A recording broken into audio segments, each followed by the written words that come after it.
The state is not a single, solid structure. It is a collection of mechanisms, each responsible for its own version of order.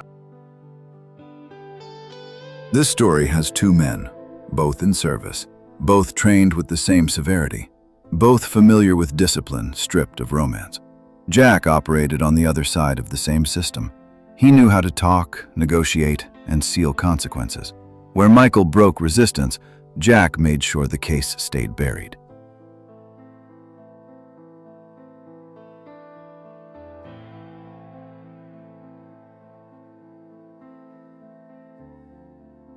Michael worked where responsibility is measured by outcome. He was big, silent, and uncomfortable for strangers. The kind of man who doesn't ask questions if he understands why he's there. For him, work wasn't a choice. It was the only form of life he knew. They didn't know each other, and they weren't supposed to. Each of them simply held his part of the structure that people call order. And as long as everyone did their job, the system worked.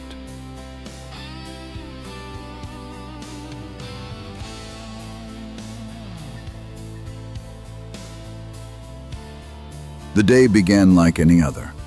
Both services received the same signal and were tasked with verifying information about a shipment that had just arrived in the country and had already drawn too much attention. Michael and Jack were responsible for this operation, men from different structures, each working from his own side and within his own scope of responsibility, unaware of each other's names or the fact that their paths would cross that day.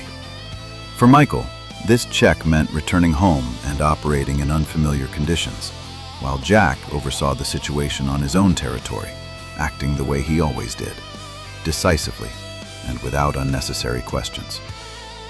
Fate had other plans, and their first encounter did not happen in a calm setting or in the way people usually meet, but in a moment that cannot be forgotten.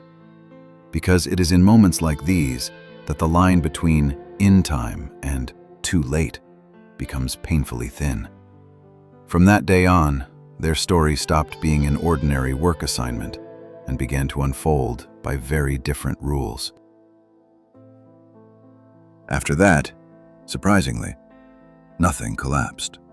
The world didn't stop, systems stayed upright, and no one gave a speech about fate or turning points. Michael went back to his work, the kind where a tie goes on faster than questions are asked, and where the right tone often matters more than the right answer. Jack stayed in his world. No ties, good memory, plenty of heat, noise, and no illusions about control. One returned to paperwork and deadlines. The other kept working where clocks tend to break more often than they help. The operation was over. Each went back to his routine, as if nothing special had happened. Another assignment for Michael and Jack. By fate, or more honestly, by the will of their superiors, they were sent out again on work that left no room for questions and no time for reflection. They didn't come to the tropics to meet. People like them rarely meet at all. They usually just cross paths on the job without looking back. A foreign country, foreign names, foreign professions. At that moment, one was taking what could not be lost. The other was removing those who could not be left behind. And it was that day they truly met. Not as colleagues, not as acquaintances, but as two people who found themselves in the same place at exactly the wrong time. It was their first meeting, and, as it later turned out, the last one in their lives. And then there's me. My name doesn't matter here. What matters is why I got pulled into this case at all.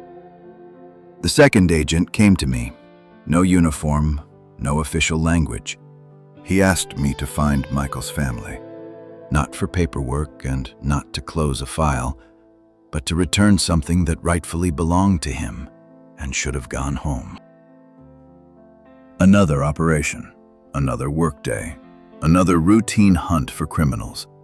Everything was going the way hundreds of such days go, calmly, methodically, without surprises. The kind of work people get so used to that they stop noticing where routine ends and real danger begins. What made this case different was one thing. Jack didn't know that Michael was already inside the gang, working undercover, standing exactly where the operation was about to strike. At the moment when the mechanism had already started, and stopping it was no longer an option. According to local estimates, there were a lot of people on site. The job was executed flawlessly, in the way the system knows how to work, without hesitation and without exceptions. The system didn't spare its own.